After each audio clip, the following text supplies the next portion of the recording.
"Good afternoon. Sir, your name?" Emily asked, her fingers frantically tapping on the keyboard. "Jack Nicholson," he replied calmly, flashing his signature grin that once captivated Hollywood. Emily froze. Her gaze darted to the cross around his neck, and she subtly frowned. Richard, standing nearby, leaned in and whispered something to her. Jack noticed, but didn't react. He was used to being recognized, but this time, the air carried not just curiosity, but hostility. "I'm sorry, Mr. Nicholson, but there's an issue with your reservation," Emily said, her voice trembling. "Issue?" Jack raised an eyebrow. "I booked a room a month ago. A suite on the 5th floor. Check again." Emily glanced at Richard, as if seeking support. The manager stepped forward, his voice sharp as a blade. "Unfortunately, sir, the hotel is fully booked. We can't accommodate you today." The lobby fell silent. Guests who had been chatting turned to look. An older couple at a coffee table exchanged glances. Jack felt his cheeks flush, but he kept his composure. He knew this wasn't a coincidence. His eyes fell on the cross glinting in the chandelier light, and he understood it wasn't about the reservation. "Fully booked," Jack repeated, his voice quieter but laced with steel. "Then explain why I just saw you check in a couple who arrived after me." Richard's lips tightened. His eyes narrowed, but he responded with feigned politeness. "It's the hotel's internal policy, so we're not obligated to explain our decisions." "Your policy?" Jack leaned closer, his voice steady but piercing. "Or maybe your prejudices?" The word prejudices hung in the air like thunder before a storm. Emily looked away, her cheeks reddening. Guests began whispering. An older man in a tweed jacket in the corner leaned toward his wife and muttered, "That's Jack Nicholson. What are they thinking?" Richard raised a hand, as if to calm the situation, but his tone grew colder. "Mr. Nicholson, I'd ask you not to make a scene. If you don't leave voluntarily, we'll have to call security." "A scene?" Jack smiled, but his eyes blazed. "I just want to be treated with the same respect as any other guest. And you know what? What I do next will shock everyone. So don't turn away." He turned to the lobby, his gaze sweeping over the guests' faces. Older couples who remembered his roles in One Flew Over the Cuckoo's Nest and Chinatown looked at him with a mix of surprise and support. Jack wasn't going to shout or threaten. He chose a different path, one that required not force, but wit. "Emily," he said to the administrator, his voice softening, almost fatherly, "you look like you don't agree with what's happening here. Tell me the truth. Why am I being kicked out?" Emily hesitated. Her fingers gripped the edge of the desk. She glanced at Richard, who glared at her, but then she met Jack's eyes. There was something like shame in her expression. It's because of your cross," she whispered. "Mr. Crow thinks such symbols offend some guests." The lobby erupted in murmurs. An older woman in a blue dress stood from her chair and exclaimed, "That's outrageous. In this country, everyone has the right to wear what they want." Richard tried to regain control. "This is private property, and we set our own rules." "Rules that discriminate?" Jack cut him off. "You think you can kick me out for my beliefs and get away with it? You're mistaken." He pulled out his phone and began typing. The guests held their breath. What was he doing? Calling lawyers? The press? The police? His fingers moved quickly, but he didn't rush to explain. Instead, he turned back to Emily. "You're a good kid, Emily. You don't deserve to work in a place that forces you to go against your conscience. Tell me, how long has this been going on?" Emily swallowed, her eyes welling up. "This isn't the first time," she whispered. "Mr. Crow. He's always looking for something to pick on. Last week, he kicked out a family over their political T-shirt. Before that, an older man for his veteran's cap." Jack nodded, his face serious but his eyes gleaming. He knew this wasn't just a personal conflict. It was a system of injustice, thriving behind the hotel's closed doors. And he wasn't leaving until he exposed it. "Thank you, Emily," he said. Now let's see what others have to say. He raised his phone and showed the screen. It displayed the X app, open to a live stream. Jack started the broadcast, his voice clear and confident. Friends, this is Jack Nicholson. I'm standing in the Golden Coast Hotel in Santa Barbara, and I've just been asked to leave because of my cross. They say it offends guests, but I think it offends common sense. What do you think? The camera slowly panned the lobby, capturing the outraged faces of guests. The older man in tweed stood and shouted into the camera. This is a disgrace. We're with you, Jack.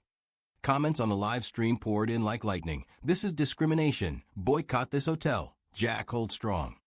Richard paled, his hands trembling. He realized he was losing control. Turn that off immediately, he snapped, but Jack only smiled. Richard, you started this. And now what I do next will change everything. So don't turn away. He turned back to the guests and raised a hand, calling for silence. I don't want a war. I don't want shouting or lawsuits. I want us to talk. Real strength lies in understanding. So let's sit down and figure out why this hotel thinks it can decide who gets to be themselves and who doesn't. The guests applauded. Emily wiped tears from her eyes, and Richard stood frozen, unsure what to do. Jack sat at a table in the center of the lobby, gesturing for Richard to join him. The manager hesitated, but the pressure of the crowd forced him to sit. What happens next? Can Jack change a system that's been thriving on prejudice for years? Will he convince Richard and the hotel staff to see things differently? And most importantly, will this small step become the start of bigger changes in Santa Barbara? The continuation of this story promises to be just as gripping, because Jack Nicholson never gives up without a fight. Richard sat across from him, his face tense, hands gripping the edge of the table. He clearly hadn't expected things to escalate this far. Emily, the young administrator, stood nearby, nervously fidgeting with her uniform. Her eyes glistened with tears, but she didn't look away from Jack, as if seeking strength from him. So Richard, Jack began, his voice calm but piercing, like in his best acting moments. You say my cross offends guests. Name one who complained. Richard hesitated. His gaze darted around the lobby, but no guest backed him up. The older woman in the blue dress, who had shouted support earlier, crossed her arms and shook her head.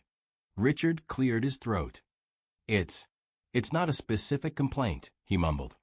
It's hotel policy. We aim to avoid any religious symbols to prevent offending anyone. Policy. Jack raised an eyebrow, his smile sharp as a blade. Then why do I see guests wearing hijabs, Christmas pins on their lapels, and even tattoos with Buddha symbols? Why is my cross the problem? The lobby fell silent. Richard opened his mouth, but found no words. The guests exchanged glances, and the older man in the tweed jacket, who had supported Jack earlier, said loudly, That's not policy, that's selective enforcement. You're just picking on people. The crowd murmured in agreement. Richard flushed, his confidence melting away. Jack leaned closer, his voice quieter but heavier. You know, Richard, I could just leave. Call my lawyers, stir up a media storm, and forget this hotel. But I don't want a war. I want you to understand why this is wrong. And I'm giving you a chance to explain yourself. But first. He pulled out his phone and held it up for all to see. The live stream was still running, with comments flooding in at lightning speed. Jack, you're a hero. Boycott this hotel. This is discrimination. Jack ended the stream, but didn't put the phone down. Instead, he opened his contacts and began scrolling. The guests held their breath. What was he doing? Who was he calling? What happens next will make you all think, Jack said to the crowd. So don't turn away. He tapped a contact labeled Martin G. and put the call on speaker. After a few rings, a low, slightly raspy voice answered. Jack, old man, how's it going? Aren't you on vacation? The guests exchanged glances. Someone whispered, That's Martin Goodman, the media mogul. Older couples who followed the news recognized the name. Martin Goodman owned one of the largest media empires in the U.S., with TV channels and websites shaping public opinion from New York to Los Angeles. "Martin, I'm in Santa Barbara at the Golden Coast Hotel," Jack said, his voice calm but laced with irony. "And I've just been asked to leave because my cross, apparently, offends their policy." A pause. Then Goodman's voice turned sharp. "You're kidding? They kicked you out? Over a cross? Who's running that place? An idiot." Richard flinched, his face paling as white as the marble floor. Jack smiled but kept his eyes on the manager. "Manager Richard Crow," Jack replied. "And it seems this isn't the first time. They've been kicking people out for t-shirts, caps, anything they don't like. What do you think, Martin? Doesn't this sound like something from the news?" Goodman snorted.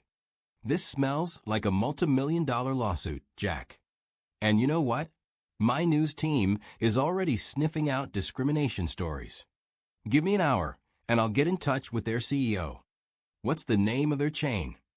"Pacific Lux," Jack answered, glancing at the logo behind the desk. "Perfect," Goodman said. "Wait for my call. And, Jack, don't let them silence you." The line went dead. The lobby erupted in applause. The older woman in the blue dress approached Jack and shook his hand. "You showed them Mr. Nicholson," she said, her eyes gleaming with excitement. But Jack didn't rush to celebrate. He turned back to Richard, who looked ready to sink through the floor. "That was just the first call," Jack said. "I'm not done. But I'm giving you a chance, Richard. Sit and talk to me. Explain why you think you can decide who gets to be themselves and who doesn't." Richard hesitated, but the crowd's pressure and fear of consequences made him nod. He sat, his hands trembling. I'm just following orders," he began. "It wasn't my idea. The general manager, Mr. Wilson, said we need to avoid controversial symbols. It came from above." "From above?" Jack leaned closer. "Then why does Emily say you choose who to target? A family with a political t-shirt, a veteran with a cap. That's your choice, Richard. Don't hide behind orders." Emily, standing nearby, nodded, her voice soft but firm. "He's right, Mr. Nicholson. Mr. Crow picks who he doesn't like. I tried to say it was wrong, but—" She trailed off, afraid to continue. Jack placed a hand on her shoulder, his gesture warm. "You did the right thing, Emily. And I promise you won't be punished for telling the truth." He pulled out his phone again and dialed another number. This time, the screen showed Senator K. Rogers. The guests gasped. Catherine Rogers was a well-known California senator who had fought for civil rights and freedom of religion for years. Her name was familiar to older audiences who respected her principles. "Jack, what's going on?" The senator's voice was clear and businesslike. "You don't call just to chat." "Catherine, I'm at the Golden Coast Hotel," Jack replied. "They kicked me out over my cross. And it's not an isolated case. They're discriminating against people for their beliefs, clothes, even for being veterans. What do you say?" The senator paused, then her voice turned sharp as steel. "That's a violation of federal law, Jack. I'll contact the Equal Employment Opportunity Commission. And I want to speak to their CEO. Give me the name of the chain." "Pacific Lux," Jack repeated. "All right. I'll get back to you tomorrow. Keep me posted." The call ended, and the lobby erupted in applause again. Richard looked like he wanted to flee, but Jack gestured for him to stay. "We're not done," Jack said. "You heard the senator. This isn't just your mistake, Richard. It's a system, and I want to know why it exists. Who is this Mr. Wilson, and why does he let people like you decide who's worthy of respect and who isn't?" Richard sighed, his shoulders slumping. He looked like a man who'd just lost a battle. "Mr. Wilson. He wants the hotel to look neutral," he said. "He says it attracts wealthier clients. But I probably went too far." "Too far." Jack shook his head. "You destroyed people's trust. You made Emily and other workers feel powerless. But you know what? It's not too late to fix this." He turned to the crowd, his voice rising. "I don't want to destroy this hotel. I want it to be a place where everyone feels welcome. And I believe we can do it together. Emily, Richard, guests, let's talk. Real change starts with dialogue. The guests applauded, but this time there was not just support in their eyes, but hope. The older man in tweed approached the table and said, "I'm a veteran, Mr. Nicholson, and I want to be part of this conversation. We won't let this happen again." Emily nodded, her voice soft but determined. "I want to help too. I'm tired of being afraid." Richard stayed silent, but for the first time that evening, his gaze softened. Jack smiled. "This is where change begins," he said. "But what happens tomorrow, when the press and the senator arrive, will leave you all speechless. So don't turn away. What's next? Can Jack convince Pacific Lux's leadership to change their policies? Will Richard become an ally in this fight, or will he resist? And most importantly, can a small step in this lobby spark bigger changes in Santa Barbara and beyond? The continuation promises to be even more intense, because Jack Nicholson never stops halfway. Richard Crowe, the hotel manager, looked like he hadn't slept all night. His suit was rumpled, and his gaze darted between Jack, the reporters, and Emily, the young administrator who stood nearby, with a determined expression. Guests, older couples, veterans, tourists filled the lobby, holding signs that read, "Freedom of faith and respect for all." The older man in the tweed jacket, who had supported Jack the day before, held a sign saying, "Veterans for Justice." The atmosphere was tense but brimming with hope. Jack stood at an impromptu podium set up by the journalists. He hadn't prepared a speech, but when he spoke, his voice carried the same power as in his greatest roles. "Friends," he began, scanning the crowd. "Yesterday, I was asked to leave this hotel because of my cross. But this isn't just about me. It's about Emily, who was afraid of losing her job for speaking the truth. It's about the veteran who was kicked out for his cap. It's about the family humiliated for their t-shirt. It's about all of us who want to live in a country where your beliefs are respected, not punished." The crowd erupted in applause. Cameras clicked, and reporters scribbled furiously. Jack gestured for silence. "I promised that what happens today would surprise everyone. And here's what I'll tell you. We're not here to destroy this hotel. We're here to make it better. But that requires dialogue. So I'm inviting Mr. Wilson, the general manager of Pacific Lux, to sit with me and talk." A murmur rippled through the crowd. Everyone knew Wilson was behind the neutrality policy that led to the discrimination. Minutes later, the elevator doors opened, and a man in his 50s, dressed in an expensive gray suit, stepped out. His face was tense, but he carried himself with confidence. This was Edward Wilson, the general manager of Pacific Lux. Beside him was Senator Catherine Rogers, her stern gaze promising Wilson no mercy. Jack extended a hand, but Wilson hesitated to shake it. Instead, he took the microphone. "I understand this situation has caused concern," he began, his voice smooth like a seasoned politician's. "But our policy aims to create a comfortable environment for all guests. We had no intention of offending anyone." "Comfortable environment," Senator Rogers interjected, her voice cutting through the air. "You're kicking people out for their beliefs, clothes, symbols. That's not comfort, it's discrimination, and it violates federal law." The crowd murmured in agreement. Wilson's lips tightened, but Jack raised a hand, calling for silence.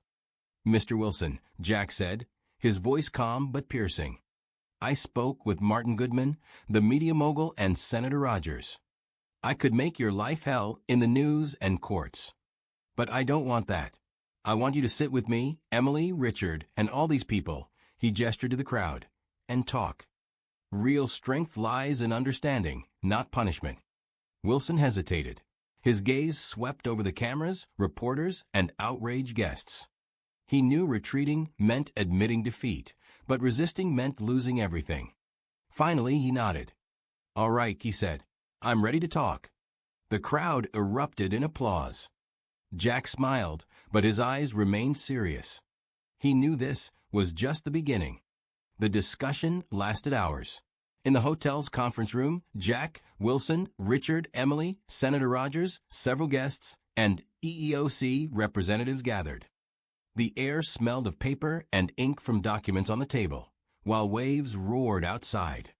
Emily shared how Richard pressured staff to follow questionable orders. Richard, finally breaking under the weight of his conscience, admitted he often went too far to please Wilson. Wilson insisted his policy was meant to avoid conflicts, but acknowledged it was poorly thought out. "I didn't intend discrimination," he said, his voice trembling. "But I see we made a mistake." Jack listened silently, his fingers brushing the cross around his neck. When his turn came, he stood and looked at everyone. "Mistakes happen," he said, "but what matters is what you do to fix them. I suggest starting small. Revise your policy. Train staff to respect all guests, regardless of beliefs or appearance. And most importantly, give people like Emily a voice. They know what's really going on." Emily lifted her head, her eyes shining with tears, but this time they were tears of relief. The older veteran in tweed, also in the room, added, "And don't forget us, the customers. We want to feel welcome, not suspected." Wilson nodded, his face serious. "I promise we'll review all policies," he said. "And I'll personally ensure every employee undergoes anti-discrimination training." Senator Rogers added, "And the EEOC and I will be watching. This isn't just words, Mr. Wilson. It's your responsibility." As the meeting ended, the crowd in the lobby greeted the participants with applause. Jack stepped outside, where the sun was setting, painting the sky in shades of pink and orange. The smell of salt and the sound of waves reminded him why he loved Santa Barbara. Emily approached, holding a coffee cup. "Thank you, Mr. Nicholson," she said. "I thought I'd lose my job, but you gave me hope." Jack smiled, his eyes warming. "You gave yourself hope, Emily. You told the truth. That's the strongest thing a person can do." Reporters rushed to him with questions, but Jack raised a hand. "No comments, friends. I've said all I wanted. Now I want to rest." He walked to his car, but turned to look at the hotel. The Golden Coast gleamed in the sunset, and Jack knew this day had changed it forever. Would the new policy become reality? Would Wilson keep his promise? Would Emily and other workers feel heard? These questions lingered, but in Jack's heart was certainty. The small step taken in this lobby had already sparked a chain of change. The crowd watched him go, and the older woman in the blue dress whispered to her husband. That was Jack Nicholson, and he reminded us what it means to be American. The sun set, and Santa Barbara sank into twilight. But in the hearts of those in the hotel that day, a ray of hope ignited. Hope that even in the toughest situations, dialogue and respect can change the world. And who knows, perhaps this story is just the beginning of something bigger.